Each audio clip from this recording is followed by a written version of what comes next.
വാഴപ്പഴം ആരോഗ്യത്തിന് നല്ലതാണ്, സംശയമൊന്നുമില്ല. പക്ഷേ എത്ര എണ്ണം വരെ ഒരു ദിവസം കഴിക്കണം? പറഞ്ഞുതരാം.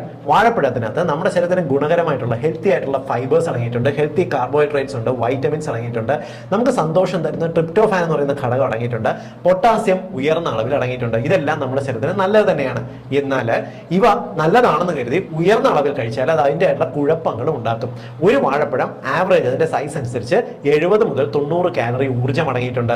17 പഴം ആകുമ്പോൾ തന്നെ നമുക്ക് ഒരു ദിവസം ഫുൾ ഡേ കഴിക്കേണ്ട ഭക്ഷണത്തിന്റെ അടുത്ത് അതെത്തും. മാത്രമല്ല ഉയർന്ന അളവിൽ ഫൈബറുകൾ, ഈ നാരുകളാണ് ഈ പഴത്തിനകത്തുള്ളത്, ഫൈബറുകൾ എത്തുന്നത് അമിതമായിട്ട് ഗ്യാസ്, പുളിച്ചു തേട്ടല്, ദഹനക്കേട്, കീഴ്വായു ശല്യം, വയറുവേദന പോലുള്ള പ്രോബ്ലംസും ഉണ്ടാക്കിയെന്ന് വരാം.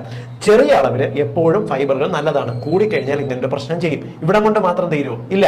ഇവയ്ക്കകത്ത് അടങ്ങിയിട്ടുള്ള പൊട്ടാസ്യം ഉയർന്ന അളവിൽ എത്തുകയാണെങ്കിൽ ഹൈപ്പർ കലീമിയ, അതായത് ഉയർന്ന അളവിൽ പൊട്ടാസ്യം എത്തുന്ന അവസ്ഥ ഉണ്ടാകും. പലപ്പോഴും ഒരു പ്രായം കഴിഞ്ഞവർക്ക്, ഒരു 50-55 വയസ്സ്